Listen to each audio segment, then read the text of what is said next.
What are some of your memories of Stevie growing up, listening to her music? Oh, gosh.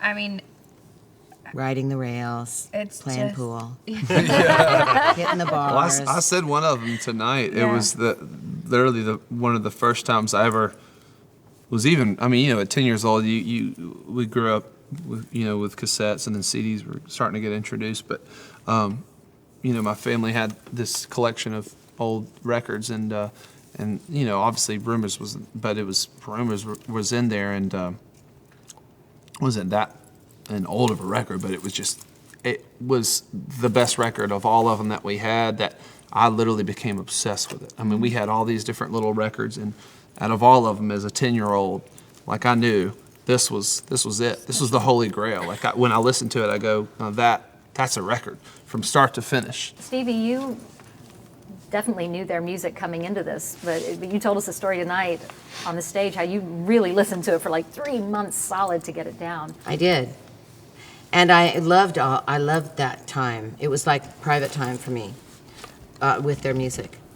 And it was great because when I'd get home from whatever I'm doing, I would just put this music on, and I listened to all 3 of their records, and I started making my list, and my list was, first it was like we're only allowed to do like 5 and at the most 6 songs, and my list was like 15 songs. And my assistant's going like, you gotta cut this down. And I'm like, I can't cut it down. I don't want to cut it down. There's nothing that can come out of this. So what I did was I made a tape, and it went on my iPod, and I just learned I did learn about 12 songs, and I just love their music. And when I ran into Bill after the Led Zeppelin premiere, and he said, I always wanted you to do this Crossroads singing.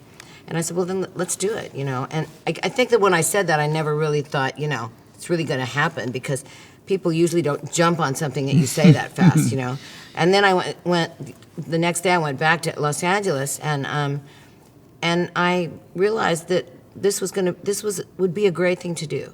This would be a really great crossroads. I mean, that's what it is. It's crossing 2 different kinds of music, but really, I don't think that our music is all that different. I really think that, when you listen to Rumors, you weren't thinking, this is like just a super exact rock record. I'm sure you were probably thinking that record had a lot of country flavor, A lot of pop pop flavor, Yeah. a lot of, that record could have led us anywhere.